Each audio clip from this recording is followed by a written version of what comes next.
I live in an iron lung because I can't breathe alone. For 72 years, Paul Alexander lived most of his life in and out of an iron lung. Born in 1946, Alexander's life was marked by a battle against the crippling effects of polio, Well, a lot of humanity knows nothing about polio. which struck him at the young age of 6 during the epidemic's peak in the 1950s. Paralyzed from the neck down, he spent a significant portion of his life confined to an iron lung for more than 70 years. The iron lung is home to me now. The contraption served as Alexander's lifeline, facilitating his breathing through a system of bellows. The lung is third.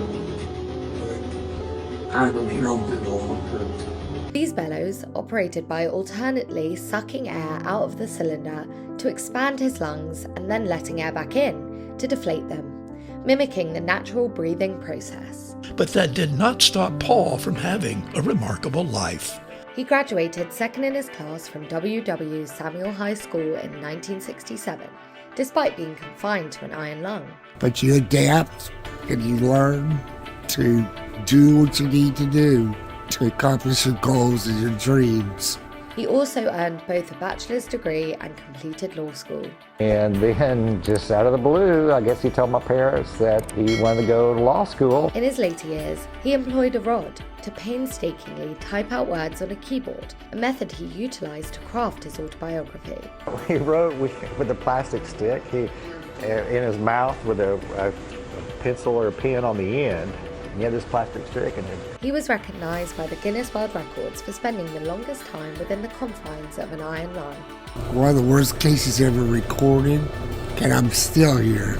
Over time, Alexander gradually gained the ability to breathe independently, allowing him to venture out of the lung for brief intervals.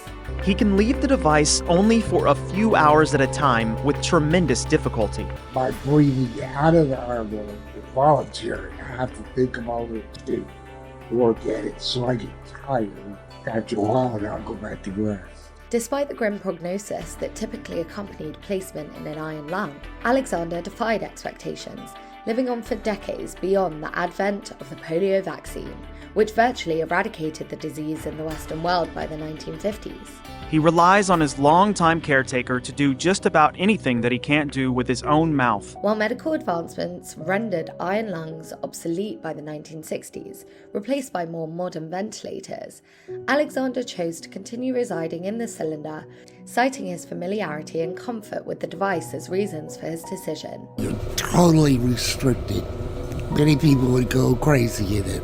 It's my friend and it's my enemy. On March the 11th, 2024, Alexander passed away at the age of 78. Life is so extraordinary.